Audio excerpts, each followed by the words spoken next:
Ikalabing-siyam na kabanata. May nagsabi kay Joab na umiiyak ang hari at nagluluksa dahil kay Absalom. Nang marinig ito ng mga sundalo, natigil ang kasayahan ng kanilang tagumpay at napalitan ito ng pagluluksa. Tahimik silang bumalik sa lungsod ng Mahanaim, gaya ng mga sundalong nahihiya dahil tumakas mula sa labanan. Tinakpan ni David ang mukha niya at umiiyak ng labis. "O Absalom, anak ko, anak ko!" Pumunta si Joab sa bahay ng hari at sinabi, "Ipinahiya niyo ngayon ang mga tauhan ninyong nagligtas sa buhay niyo at sa buhay ng mga anak at asawa ninyo. Minamahal niyo ang mga napupuot sa inyo at kinapupuotan ng mga nagmamahal sa inyo. Malinaw po na hindi niyo pinapahalagahan ang mga opisyal at tauhan ninyo. Sa tingin ko, mas masisiyahan pa kayo kung namatay kaming lahat at nabuhay si Absalom. Lumabas po kayo ngayon at pasalamatan ang mga tauhan ninyo. Dahil kung hindi, isusumpa ko sa Panginoon na wala ni isa sa kanilang maiiwan na kasama nyo ngayong gabi. Ito ang pinakamasamang mangyayari sa inyo mula noon hanggang ngayon." Kaya tumayo si David at umupo sa may pintuan ng lungsod. Nang malaman ito ng mga tao, nagtipon silang lahat sa kanya. Bumalik si David sa Jerusalem. Samantala, tumakas pa uwi ang mga sundalo ng Israel na mga tauhan ni Absalom. Nagtalo-talo ang mga tao sa buong Israel.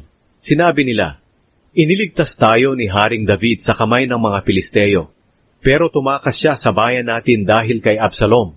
Pinili nating maging hari si Absalom, pero napatay naman siya sa labanan. Bakit hindi tayo humanap ng paraan para mapabalik natin si David bilang hari?"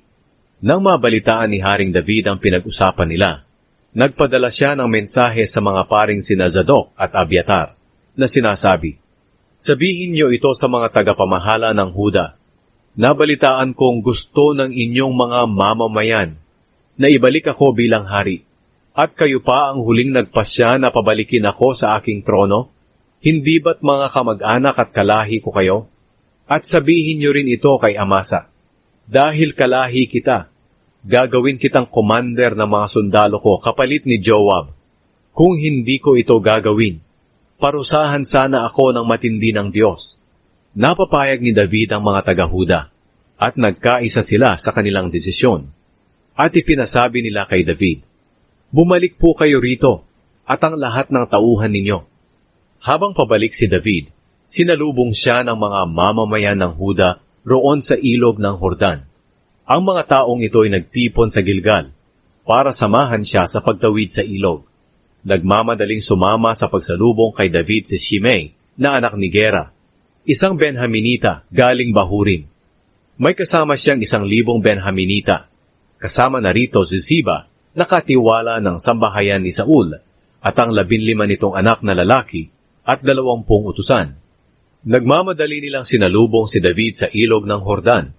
Tinulungan nilang lahat si David at ang sambahayan niya sa pagtawid ng ilog, at sinunod nila ang anumang gustuhin ni David. Pinatawad ni David si Shimei. Nang patawid pa lang ng ilog ng Jordan si David, nagpatira pa si Shimei sa harapan niya bilang paggalang, at sinabi, "Mahal na hari, patawarin niyo po ako. Kalimutan niyo na po sana ang masamang ginawa ko sa inyo noong umalis kayo sa Jerusalem. Inaamin ko po na nagkasala ako, mahal na hari. Kaya nga nauna akong dumating dito, kaysa sa ibang mga lahi sa hilaga para salubungin kayo." Pagkatapos sinabi ni Abishai na anak ni Zeruya, "Hindi ba't dapat patayin si Shimei dahil isinumpa niya ang piniling hari ng Panginoon?" Pero sinabi ni David, "Kayong mga anak ni Zeruya, ano ang pakialam nyo? Huwag na ninyong salungatin ang desisyon ko.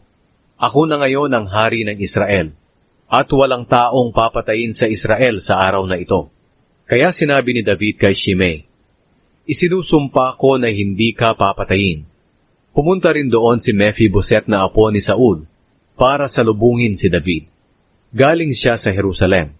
Hindi pa siya nakakapaghugas ng paa, nakakapag-ahit ng balbas, at nakakapagpalit ng damit niya mula nang umalis si David sa Jerusalem hanggang sa matagumpay na nakabalik ito. Nang makarating siya roon, tinanong siya ni David, Mephiboset, bakit hindi ka sumama sa akin? Sumagot siya, Mahal na hari, alam ninyong lumpo ako. Sinabihan ko ang utusan kong si Ziba na ihanda ang asno para makasakay ako at makasama sa inyo. Pero nagtraidor siya sa akin. At siniraan niya po ako sa inyo na hindi ako sasama. Pero nalalaman niyo ang totoo. Dahil katulad kayo ng anghel ng Diyos, kaya gawin niyo kung ano sa tingin niyo ang mabuti. Dapat ay papatayin niyo na ang buong angkan ng lolo ko. Pero binigyan niyo ako ng karapatang kumain kasama ninyo. Kaya wala na po akong karapatan pang humingi sa inyo ng pabor. Sinabi ni David sa kanya, Huwag na nating pag-usapan ito. Nakapagdesisyon na akong paghatian niyo ni Ziba ang lupain ni Saul. Sinabi ni Mephiboset sa hari, Ibigay niyo na lang po sa kanya lahat. Kontento na akong nakauwi kayo ng ligtas. Ang kabaitan ni David kay Barzillai. Pumunta rin kay David si Barzillai na taga-Gilead, galing sa Rogelim. Gusto rin niyang tumulong kina Haring David sa pagtawid sa ilog ng Jordan. Matanda na si Barzillai, 80 taong gulang na siya. Mayaman siya at siya ang nagbibigay ng mga kailangan ni David noong doon pa ito nakatira sa Mahanaim. Sinabi sa kanya ni David, Sumama kang tumawid sa akin, at manirahan ka na rin sa Jerusalem. Ako ang bahala sa iyo roon. Pero sumagot si Barzillai, Hindi na po magtatagal ang buhay ko. Bakit pa ako sasama sa inyo sa Jerusalem? Ako po ay 8 taong gulang na, at hindi ko na malaman ang ipinagkaiba ng masarap at hindi masarap. Hindi ko na malasahan ang kinakain at iniinom ko. Hindi ko na marinig ang mga umaawit. Magiging pabigat lang ako sa inyo, mahal na hari. Maliit na bagay lang po ang paghahatid ko sa inyo sa Jordan. Bakit kailangan niyo pa akong gantihan ng ganitong gantimpala?